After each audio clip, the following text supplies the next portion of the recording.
Hastalıkların köklerine ineceğiz bugün ki tamamen kurtulalım inşallah. Hastalıklar neden arttı? Yaklaşık 3'te 1'inde en az 3 tane kronik hastalık var. Daha önceden daha az sıklıkla gördüğümüz ve ne yazık ki de önlenebilir hastalıklar bunlar. Biz genlere suç atıyoruz ama. Bakın kalp krizi riskini azaltan bu kadar basit bir şey. Yine migrendeki bazı hastalıklar da gene uyku ile ilişkilidir. Çocuklar ne yapar? Sınav dönemi kaşınırlar değil mi? Evet, bırakıp kalem ellerini kaşırlar. Kök sebepleri bulup onu tedavi etmekle geçer ve olmadan önce engellemek. Cildime dokununca bir kızarıklık oluyor mu? Öfke, Kızarıklık. özellikle sırt kısmına. Yapın siz de hocamın dediğini bir test edin. Bunlar check-up'tan çok da önemli bilgiler. Şifa öyküde saklıdır.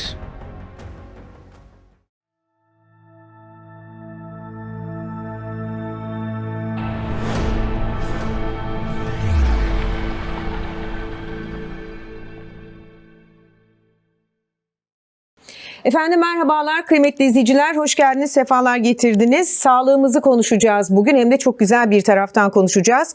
Doçent Doktor Erkan Yola hocamızla birlikteyiz. Hastalıkların köklerine ineceğiz bugün ki tamamen kurtulalım inşallah. Hoş geldiniz hocam. Hoş bulduk. Şimdi ben tabii böyle söyledim çünkü bir istatistik var ortada. Dünya Sağlık Örgütü'nde desteklediği. Hastalıklar neden arttı? Evet, hastalıkların artışına birçok sebep var ama istatistiklere biraz değinecek olursak bugün ortalama 50 yaşındaki bir popülasyonda, toplulukta %30'unda yaklaşık 3'te 1'inde en az 3 tane kronik hastalık var. Yani bu diyabet, tansiyon, romatizmal hastalık, baş ağrıları, alerji gibi daha önceden daha az sıklıkla gördüğümüz ve ne yazık ki de önlenebilir hastalıklar bunlar. Hep biz genlere suç atıyoruz ama. Evet.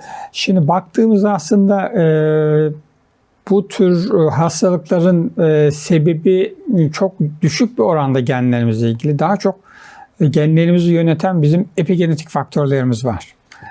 Bunlar ne yazık ki bizim hasta olmamıza doğru yolakları aktive ediyor.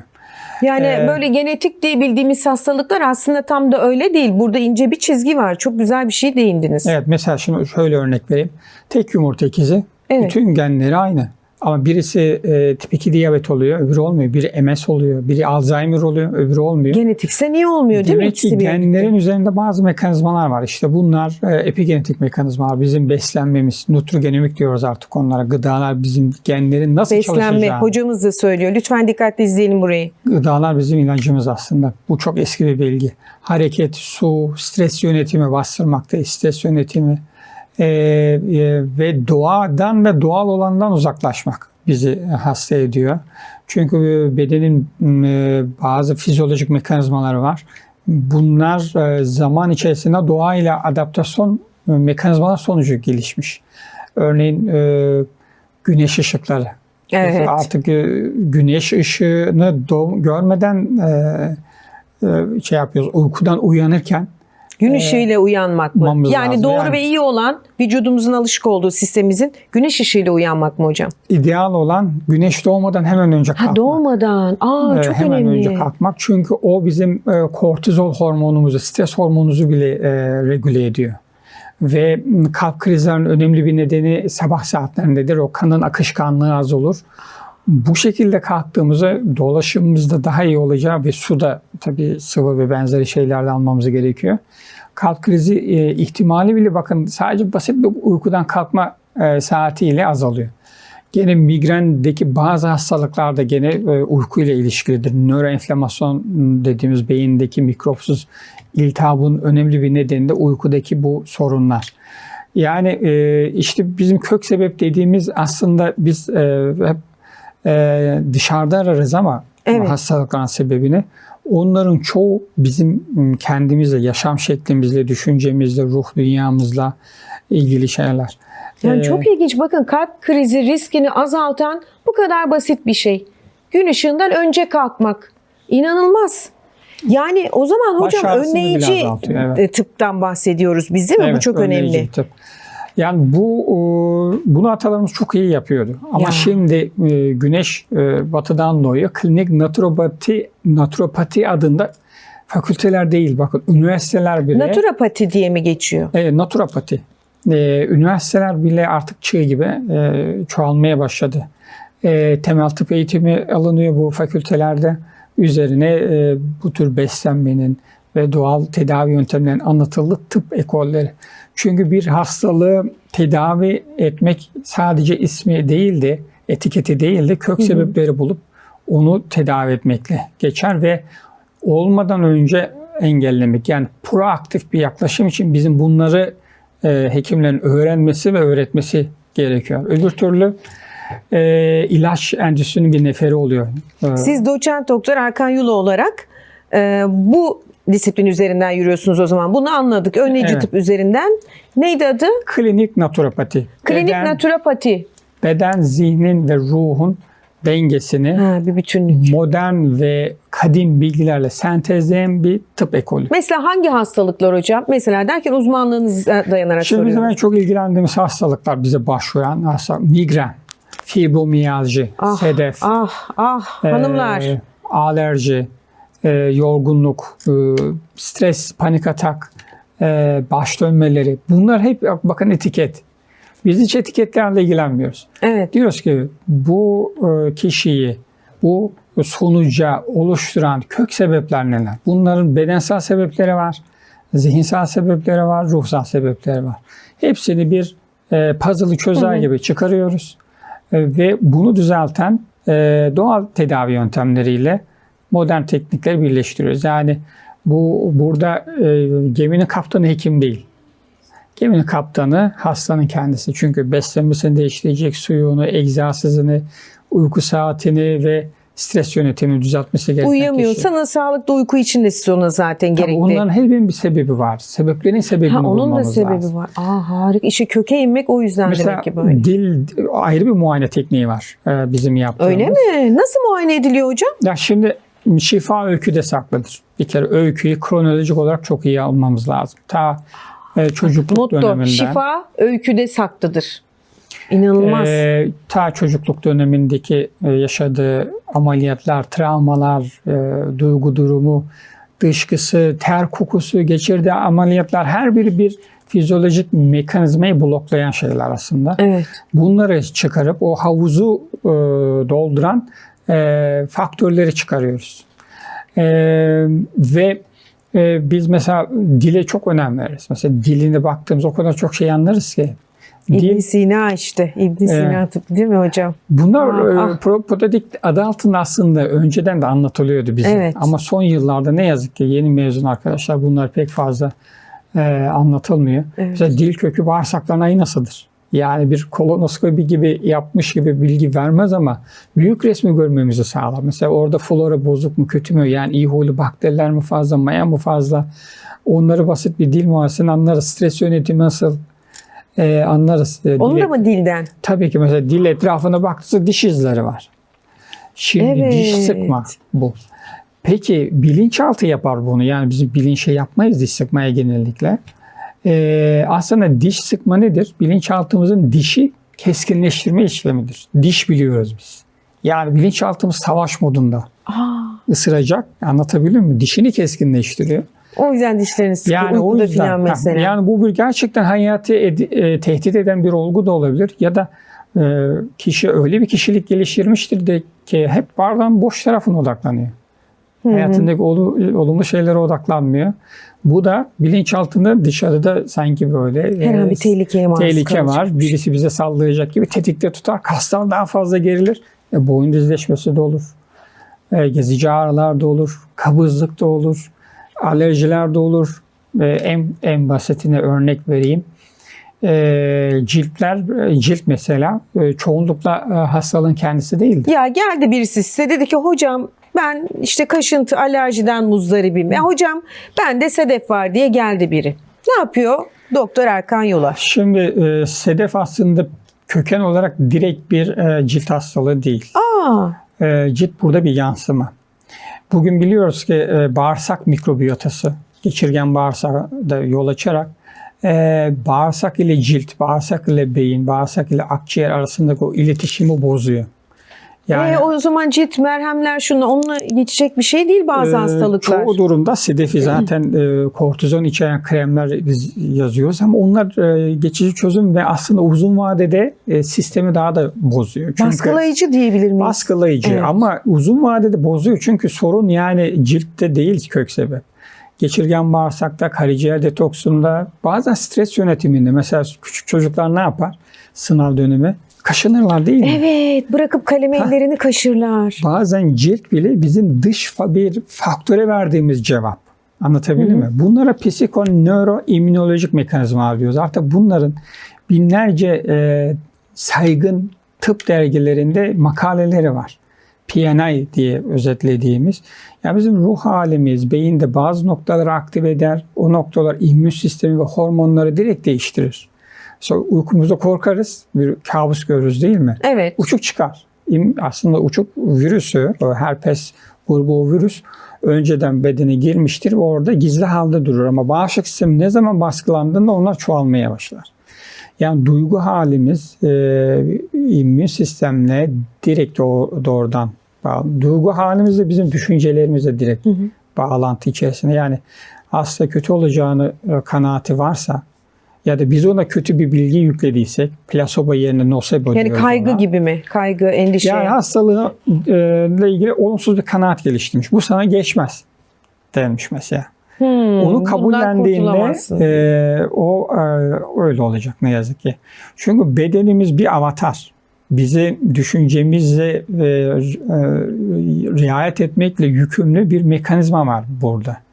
Biz inanç ve düşüncemizle ne dersek beden onu yapmaya çalışıyor aslında. Hekimden bunu duymak ne kadar güzel değil mi? Ve Vallahi bunların harika. da yolakları var. Bak bu benim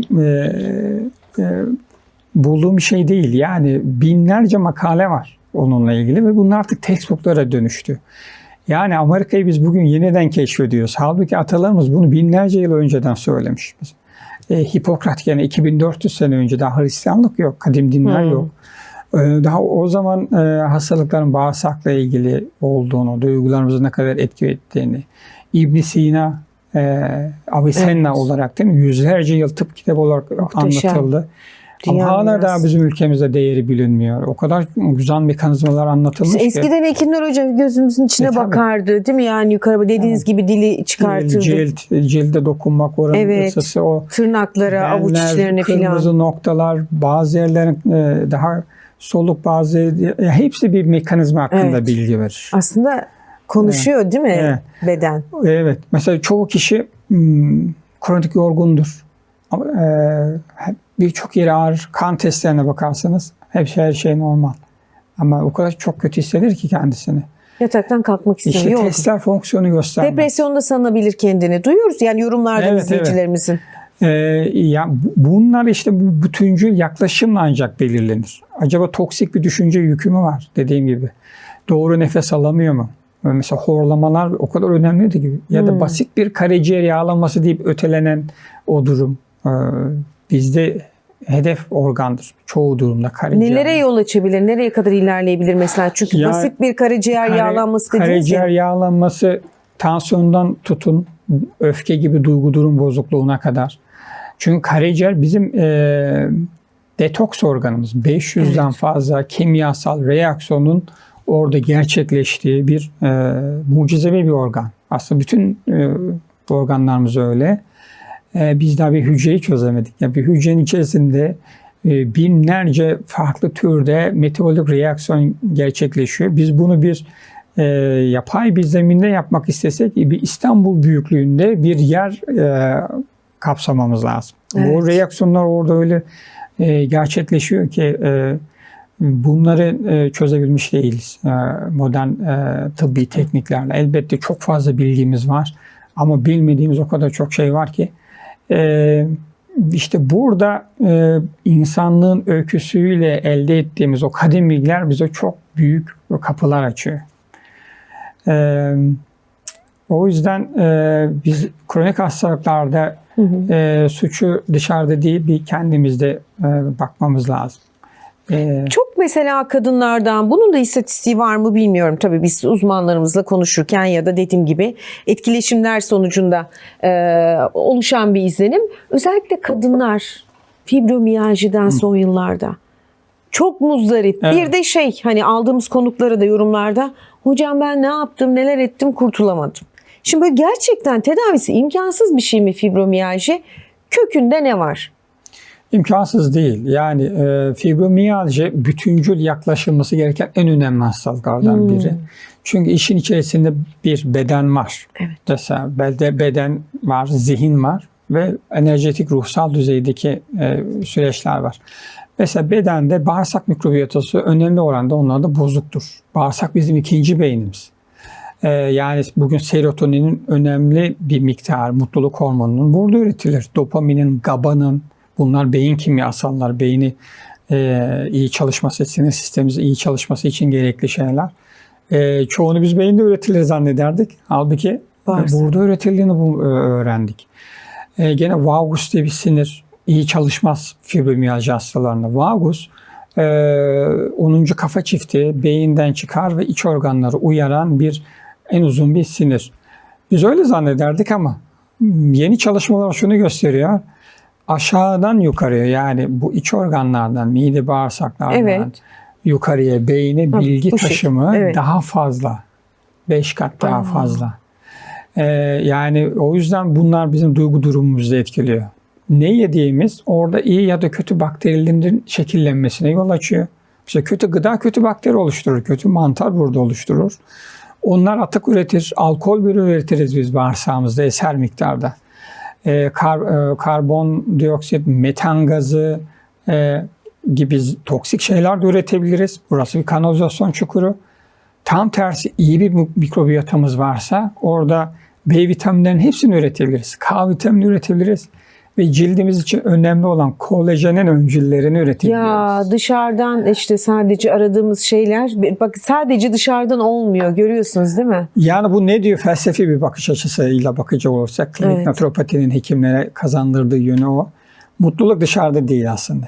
Evet. İçimizde ve bizim bakış açımızda. Ve bunu değiştirdiğimizde bu bakış açımızı güncellediğimizde kök sebebi düzelmeye başlıyor. Bu da bedene yansıyor.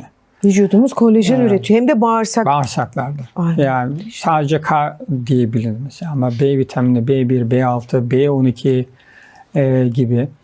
Hatta zorunlu dışarıdan alınması gereken amino asitler var. Bunlar proteinlerin yapı taşı. Onlara esansiyel amino asit deriz. Ama iyi bir mikrobiyotamız varsa onların da o esansiyel amino asitlerini ürettiğini biliyoruz artık. Onu da öğretiyor. Mükemmel bir sistem aslında yani. Ama biz onlara hainlik ediyoruz. Evet. Antibiyotiği gereksiz kullanıyoruz. Ambalajlı gıdaları tüketiyoruz. Ambalajlı gıdalar bozulmasın diye içinde koruyucu maddeler var değil mi? Evet. Onları yuttuğumuzda bir gıdayı bozan ne? Mikroorganizmanın çoğalması. Yani antibiyotik benzeri şeyler. Yuttuğumuzda o hazır yoğurtlar da öyle. Yuttuğumuzda oradaki probiyotik bakteriler çoğalamıyor.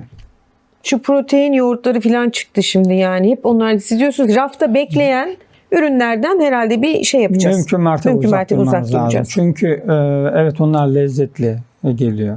İçinde lezzet algısını artıracak bir karışım da hazırlanıyor ama kısa vadede bunlar bir şey yapmaz. Uzun vadede yapar. Ve onun da önemli bir oranda bu bağırsaktaki bakterilerin çeşitliliğini bozarak yapar. Bunu tespit eden direkt bir test yok. Mikrobiyota analiz testleri yeni güncellenmeye ve standartize olmaya başladı. Gene geri dönüp dolaşıyoruz. Basit önlemleri düzeltmeye geliyoruz. Yani mesela check-up yaptırıyor birisi. Sizce bir hekim olarak yine soruyorum. Check-up yaptıran biri %100 güvende midir? Kesinlikle değil ama şuna bakması lazım. Ben sabah kalktığımda yorgun kalkıyor muyum? Evet. Cildime dokununca bir kızarıklık oluyor mu? Öfke, kızarıklık. Özellikle sırt kısmına. Yapın siz de hocamın dediğine bir test edin. İşte sırt kısmında mı? Dilinde böyle yoğun bir beyaz bir tabaka var mı? Lekeler giderek artıyor mu? Güneş lekeleri. Öfkeye tahammülümüz azaldı mı? İdrar rengimiz sarı mı yoksa suya yakın açık sarı mı? Bunlar check-up'tan çok daha önemli bilgi verir. Saç dökülmelerimiz, tırnaktaki beyaz şeyler, ter kokumuz değişti mi? Bunlar o kadar çok önemli bilgiler. Yani sadece öyle bir gün önce pastırma yedim de değişti gibi bir şey yok, değil. Daha uzun vadede bir değişim. Tabii. İnsan bunu gözlemler zaten değil mi? Fark eder yani. Ödem olup olmaması, anlatabiliyor muyum? Yani bedenimizi farkında olmak. Bunlar bize bir uyarı. Ama biz bunları ağrımız var, hemen bir ağrı kesiciye bastırırsak, kaşıntımız var, bir antihistamikle bastırırsak, kök sebep ortada. Biz tamam konforlu bir hale geldik. Ama kök sebep orada, uzun vadede onu düzeltmediğimizde başka kronik hastalıklara yol açar. Mesela çok sorulan bir şey bu. Gece kramplar. Evet. Uyku krampları, bir sürü onu tanımlıyorlar ya hastaları. Bu da fibromiyalji kadar çok duyduğumuz bir şey. Evet. Kramplardan ne yaptılarsa kurtulamayan izleyicilerimiz var. Bunun da mı kök nedeni var mesela? Tabii şimdi az yürüyorsa dolaşımı iyi değildir. Az su içiyorsa mikro dolaşım iyi olmayacak. Bir magnezyum eksikliği onu yapar. İnsülin direnci onu yapar. Ve bazen uykudaki huzursuz bacak da kramplara meyil yapar. Huzursuz bacak olmaz geç. Huzursuz insan olur. Huzursuz bacak olmaz, huzursuz insan olur. Huzursuz bağırsak da olmaz. İBS, irritable bağırsak sendromu dediğimiz. Evet. Bunlar gene bizim huzurumuzun yansıması. Çünkü bağırsaklar çok duygusal organlar. Size gelen hastayı önce huzuruna kavuşturuyorsunuz. Tabii zihinsel ve ruhsal süreçlerini de öğreniyoruz. Evet. Bedensel mekanizmaları da öğreniyoruz. O yüzden bizim başarı oranımız daha yüksek. Elbette %100 diyemeyiz. Sonuçta tek vesile biz değiliz yani. Ama böyle sebeplerin sebebine odaklandığımızda ve hastayı bir partner olarak alıyoruz. İşbirliği yapıyoruz orada. Çünkü kendi bedenini daha iyi anlıyor. Kendini neler hasta etmiş, hangi duygular hasta etmiş. Bunu nasıl yönetebilir? Onunla ilgili anahtar bilgileri biz veriyoruz. Ama süreç onun süreci. Yani onu yönetmesi gereken o. Kişi niyetini değiştirdiğinde düzelir ama bazen biz hastalıkları konformizm olarak tercih ederiz. Evet. İkinci çıkardır hastalık. Bazen sosyalleşme aracıdır. Hastanelere gideriz. Konuşuruz komşularla şöyle yaptı da bende de şu varmış bu varmış. Evet. Şu yapılacaktı, şu edildi de. Burada hep dışarıda arıyoruz. Halbuki dediğim gibi beden hasta olmak üzere dizayn edilmedi. Bedeni bizim yanlış yaşamımız hasta ediyor. Genetik hastalıkları, bu acil, akut durumları kastetmiyoruz. Sonradan edinilmiş, önlenebilir kronik hastalıkları kastediyoruz. Mesela diyabet. Ne dersiniz diyabet için? Obezite, tansiyon, bu tür ağrılar, migren, alerji, romatizma da gene önemli bir oranda bağırsakla ilgilidir. Geçirgen bağırsakla ilgilidir. Diyabet diyabete bir yağ dokusuyla ilişkilendirilir. Halbuki diyabet aslında bir kas hastalığıdır köken olarak. Diyabet aslında bir kas hastalığıdır. Sizin kas kitleniz azalmadan fonksiyon olarak gıdalardaki, şimdi kan şekerini temizleyen en büyük organ bizim kas kitlemizdir. Evet. Glukozu direkt alır, kullanır. Ama biz o yakamadığımız miktarda kalori alırsak, duygusallaştığımızda yersek daha fazla dopamini arttırmak için tatmin amaçlı yersek, gece yersek, en ufak streste yersek ya da ne yapıyor vücut? Yakamadığı şeyi, bakın beden hiçbir şeyi israf etmez. Yakamadığı şeyi trigliserite çevirir, yağ olarak biriktirir. Stokluyor. Stoklar yarın bugün bana bir ihtiyaç olur diye. Stoklar ama bu belli bir aşamadan sonra artık insülin direnci gelişir ve yani hücre içerisinde kan şekerini almak istemez. İnsülin direncini yapan aslında bizim hücrelerimiz. Çünkü çok fazla miktarda yakamadığı şekeri hücre içerisine gelse ne yapacak? O metabolik süreci bozulacak hücre içinde. Evet. Hücre diyor ki ben seni almıyorum arkadaş, sen dışarıda kal diyor. O şeker de gidiyor kan damarlarına, kılcal damarlarına yapışıyor. O zaman ne oluyor? Kanın akışkanlığı bozuluyor. Orada damarlarda iltihaplar oluşuyor. Yani yakamadığımızdan fazla aldığımız kalori bizde iltihap yapıyor. Buna enflamasyon diyoruz. Mikropsuz iltihap. Bakın şizofreni dahil, kanser dahil bütün hastalıkların kökeninde enflamasyon vardır. Mikropsuz iltihap. Bakın bir psikolojik hastalık saydınız. Depresyondan çok ilginç yani. Romatizmaya kadar, alerjiye kadar hepsinin temelinde enflamatuar, bu yangısal süreçler vardır. Bunları bütüncül bir naturopatik bakış açısıyla yönetmedikten sonra biz hastalıkları önleyemeyiz. O yüzden ben hep bunu savunuyorum. O yüzden bir platform kurduk. Bütün herkes katılabilir, sağlık gönüllüsü. Ya bir tıp fakültelerinde bir beslenme daha ayrıntılı anlatılması lazım. Hastalığın fizyopatolojik mekanizmaları biraz daha girilmesi lazım. Ne yazık ki bugün fizyopatoloji dersi kaldırıldı tıp fakültelerinde. Öyle Daha mi? çok fizyoloji ve patoloji anlatılıyor. 80'li yıllardaki darbeden sonra bu ders ne yazık ki kaldırıldı. Birkaç üniversitede var. İçeriği nasıldı? Ne farklılık vardı? Fizyopatoloji şu. Fizyopati. Patoloji. Fizyopatoloji. Fizyoloji normal bir beden, sağlıklı beden nasıl çalışır onu inceler fizyoloji. Patoloji ise bir hastalıkta dokusal mikroskop altındaki o değişiklikleri inceler. Ama fizyopatoloji ise hastalıktaki mekanizmaları inceler. Yani fizyopatolojik bilgi hekimlerin genellikle düşüktür. Evet. Çünkü hastalıkta o mekanizmalar çok farklı çalışır. Yani o yüzden beslenme pek fazla önemsemez hekim arkadaşlar. Halbuki nutrigenomiktir beslenme. Gıdalar, nutri, genleri direkt etkiliyor. Yani benzinle çalışan bir arabaya mazot katarsak bedenimiz de öyle. Evet. Belli bir derece tolere ediyor. Artık ondan sonra kişinin genetik yatkınlığı en son devreye giriyor. Yani siz hemen genetik hikayesini öncelikli olarak almıyorsunuz mesela. Elbette çünkü onlar not alıyor. Ailenizde ne var? Ya kardeşinizde ne var? Anne baba niye vefat etti? Ama Onları öncelikli alıyoruz. değil. Onun öncelikli değil. Onlar sadece düşük bir risk faktörü. %10 gibi düşünün. Kendinizi şartlandırmayın. Bakın hocam başta uyardı değil mi Kesinlikle. Erkan hocam? Evet, bazılarında Ailede da var var. kesin bana da gelir diye. Ders ama baktığımızda dediğim gibi kronik hastalıkların %90'ı yönetilebilir, önlenebilir faktörler. Bunların da en önemli kısmı beslenme ve stres yönetimi. Stresi bastırmak değil, bakın ikisi farklı şeyler. Stressiz bir dünya yok. Stres hayatın bir kaidesi ve biz strese verdiğimiz cevabın ölçülmesi amacıyla buradayız. O yüzden stresi yönetme teknikleri var. Bedenimizi daha güçlü yapacağımız teknikler, düşünce teknikleri. Stres de bir savunma mekanizması zaten değil mi hocam baktığınız zaman? Evet, stres bir savunma Zaten mekanizması. olmazsa Akut dönemde bizim için gerekli ama biz bunu çok yoğun ve kronik uzun aylar, yıllar yaşıyorsak bedenin bir kapasitesi var, çöker. Çünkü stres döneminde kişinin kortizolu artar. Stres sorun, adrenalin artar daha akut olaylarda. Kortizol, adrenalin ne yapar? Kan basıncını artırır, kan şekerini artırır, kaslar daha, çünkü enerjiye ihtiyaç var. Bilinçaltı zannediyor ki hayati bir durum var. Halbuki bir basit bir otobüsü kaçırmışız. Ya da ufak bir şey kaybetmişiz. Ama bilinçaltı bunun çok daha korkutucu bir risk diyor. olarak. Evet, biz onu öyle algılıyor. düşündükçe ne yapıyor? Bilinçaltı bedenimize yardımcı olmak için kortizol üretiyor, adrenalin üretiyor. O da kas gerginliği yapar. Gezici ağrılar da olur, boyun düzleşmesi de olur. Çok kontrolcülüysek, bir şey, her şey elimizde olsun istiyorsak, mükemmelliyetçilik varsa, bunlar hep aslında eskilerin deyimiyle vesvese. Mükemmelliyetçilikle elimizden gelenin en iyisini yapmak farklı şeyler. Ama birisi bizi hasta eder, öbürü başarıya götürür. Çok basit bakış açıları. Evet. Ya bunları çıkarıp büyük resmi sağladığımızda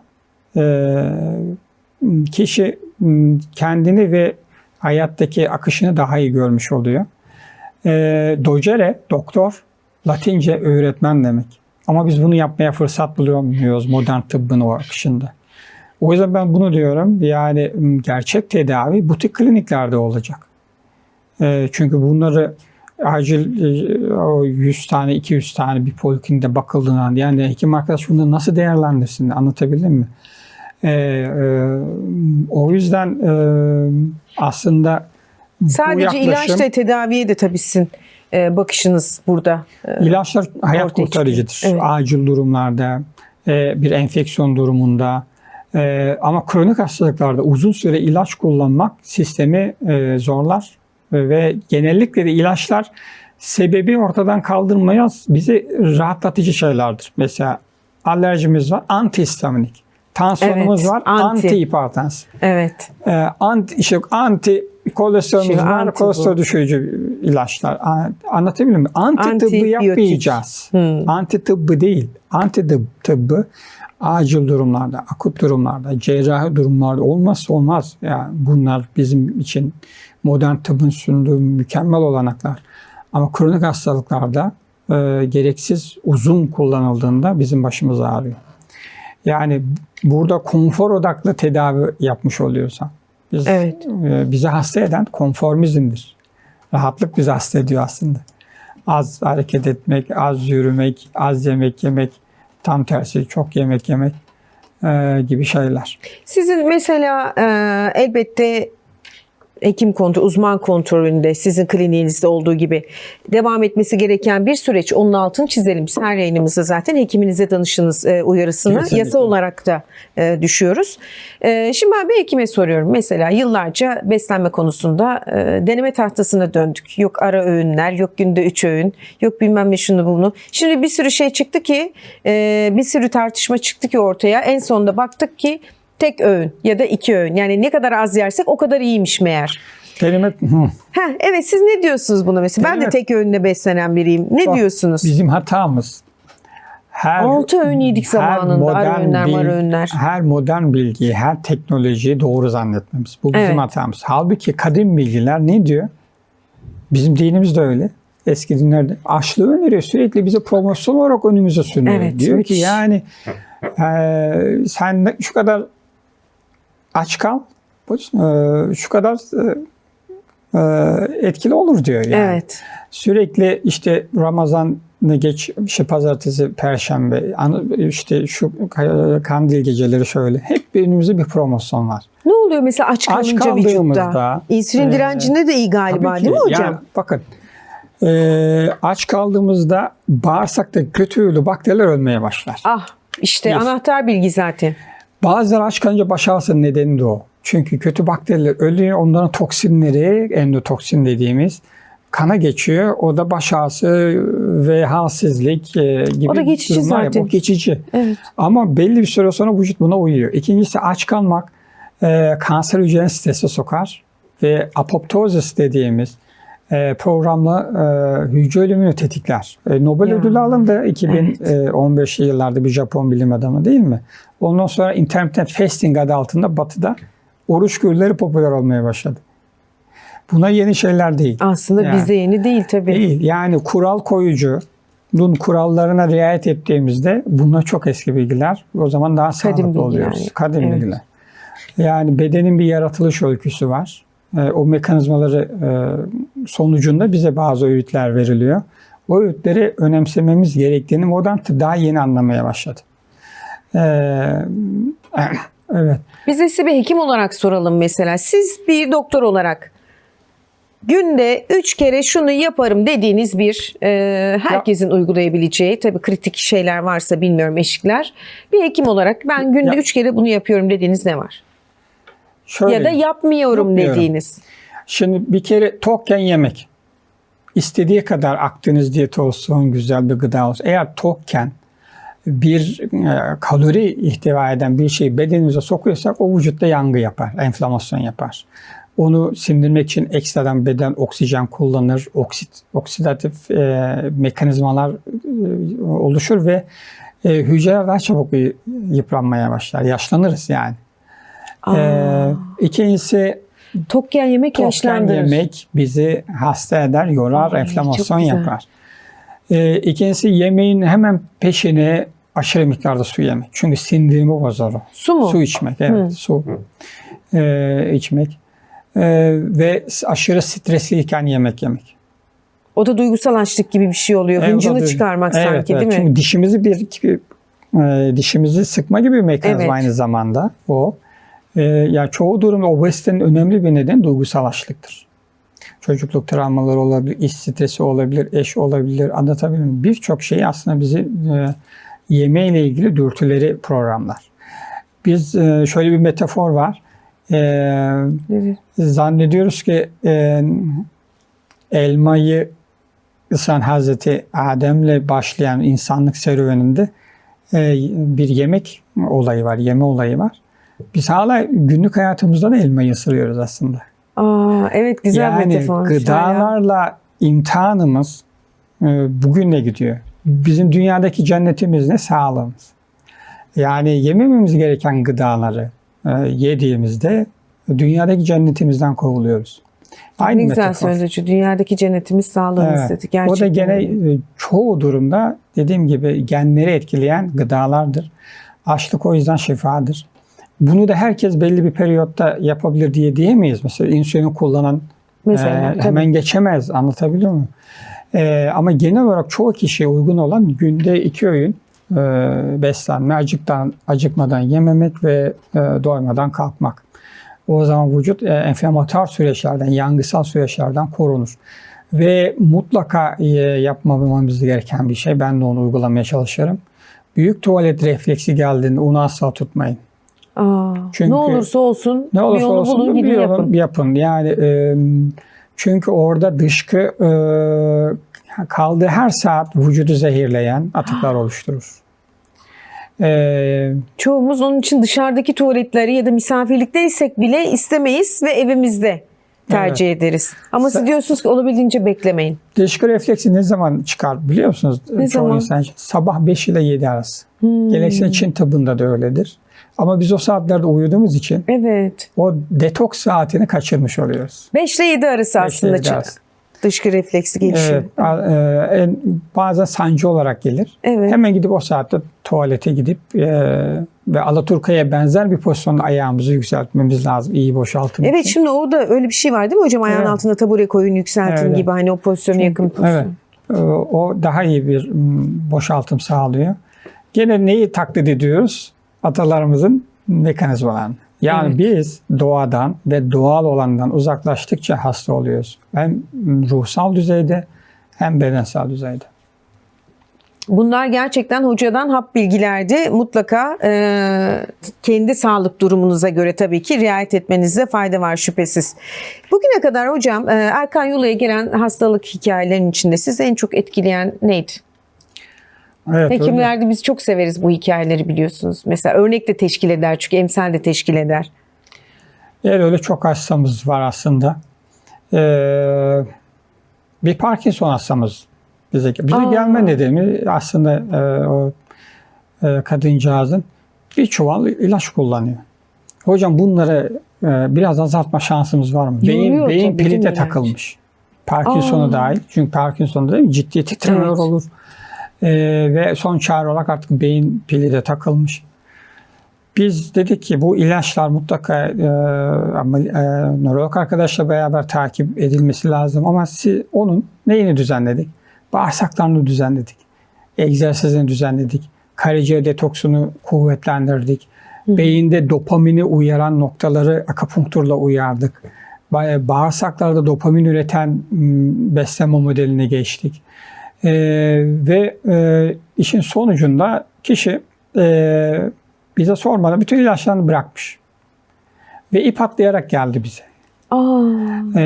Ve beyin pilini de şarj etmiyor. Ben dedim ki bak bunu tek başına yapmayın, bu ciddi bir şey.